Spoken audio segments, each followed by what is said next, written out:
The most mess is going on in this kitchen right now. Starting with my yammet juice. And I don't remember if I told you guys in that video, but when you make your yammet juice,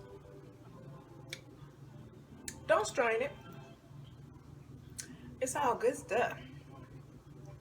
Don't strain it. But do get you some smoothie, some wide mouth smoothie straws. Because it's going to be like a smoothie once it gets ice cold or icy. Because sometimes I eat it as an icy. I'll stick it in the freezer, let it freeze, and then I'll have it as an icy. I harvested my first leaves from the perpetual spinach, so they're still fairly small. This would be large for a regular spinach, but for perpetual spinach, this is just a baby leaf. And for once, they call a leaf spinach, and it literally tastes like spinach.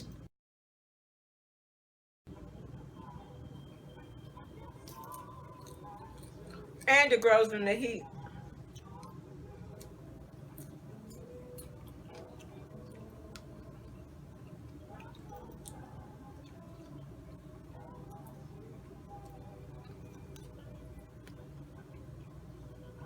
Y'all should have never messed around and cut me loose in this gardening community.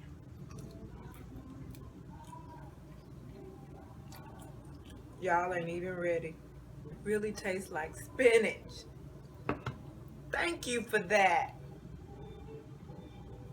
And thank you, Nicole of Super Sly Fox 1 channel, because she sent me a whole entire pack of seeds.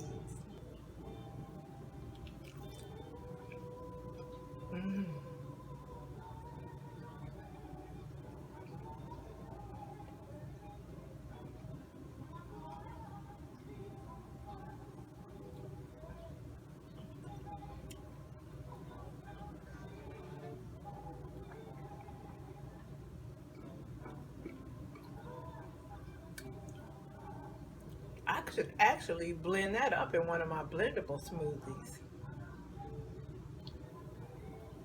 Like you would spinach.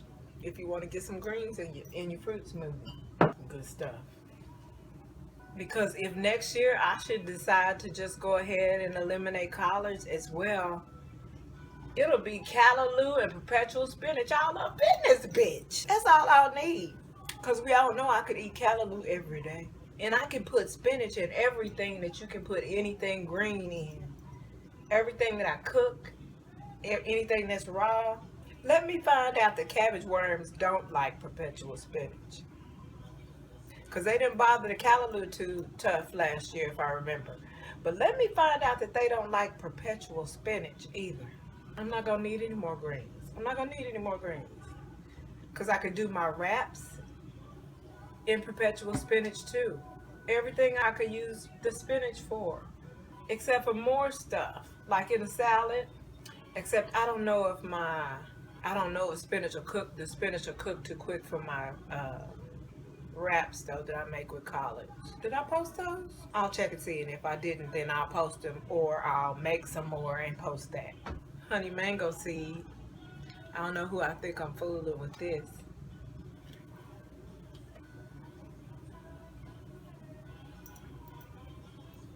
Don't you rush to get a hold.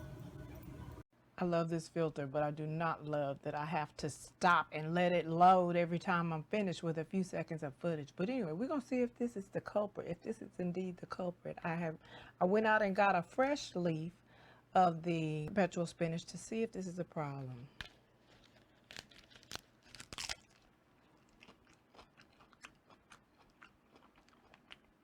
Crap, I believe it's a perpetual spinach. For a few seconds, I'm like, oh, good, it wasn't the perpetual spinach. And then I'm like, oh, yeah, it was. Yeah, it was the perpetual spinach. So the perpetual spinach does indeed suck. And it reminded me of, hold on, I'll tell you about that in a second. Again, gotta wait for this thing to upload. Well, my heart is broken. I was so interested in having perpetual spinach that look so great.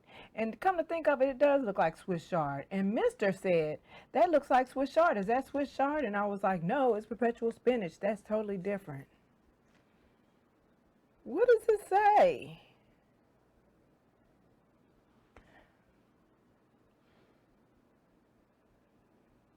I actually stopped growing Swiss chard for the exact same reason that I stopped growing kale. It wasn't all that delicious, and it wasn't comparable to the spinach and greens that we get. And if I recall, this bitter taste at the end of chewing on Swiss chard is why I'm somewhat heartbroken, because I thought I found my midsummer heat salad green, and I did not. I'm heartbroken. And not only that, today was the day that I learned that red vein sorrel is a whitefly magnet. God, what a sad day. Perpetual spinach. Off with your head.